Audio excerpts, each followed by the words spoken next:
राजधानी दिल्ली की हवा में घुले जहर यानी पोल्यूशन के मसले पर सुप्रीम कोर्ट में सोमवार को अहम सुनवाई हुई। इसमें सुप्रीम कोर्ट की तरफ से दिल्ली सरकार और केंद्र सरकार की दलीलें सुनी गई। साथ ही विज्ञापन का मामला भी इस दौरान उठा और कोर्ट ने दिल्ली सरकार को कह दिया कि ऑडिट का आदेश देने पर मजबूर न करे। सुनवाई से पहले अपने एफिडेविट और फिर सुनवाई के दौरान भी दिल्ली सरकार ने कहा कि वो पूर्ण लॉकडाउन को तैयार है, लेकिन लॉकडाउन एनसीआर और पड़ोसी राज्यों में भी लगना चाहिए, वरना ये बेअसर होगा। अब इस मसले पर बुधवार को सुबह 10:30 बजे सुनवाई होगी। सुनवाई के आखिर में कोर्ट ने कहा कि केंद्र सरकार एयर क्वालिटी मॉनिटरिंग कमीशन मिलकर एनसीआर के राज्यों से आज या कल में मीटिंग करे। इसमें पंजाब, हरियाणा, दिल्ली, यूपी के मुख्य सचिव होने चाहिए। इसके साथ साथ केंद्र और दूसरे अन्य राज्यों से वर्क फ्रॉम होम को लागू करने पर विचार करने को कहा। सुनवाई में केंद्र सरकार ने सुप्रीम कोर्ट को बताया कि दिल्ली और उत्तरी राज्यों में वर्तमान में पराली जलाना प्रदूषण का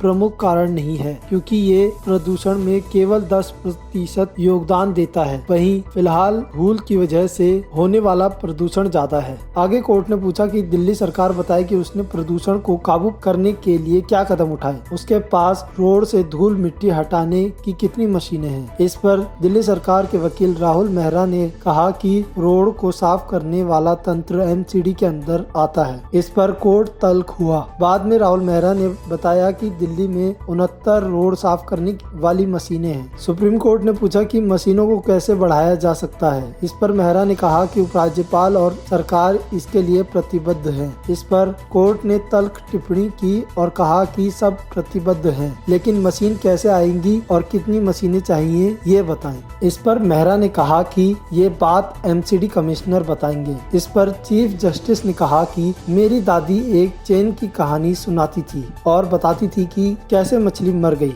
आप लोग एमसीडी पर वैसे ही आरोप लगा रहे हैं।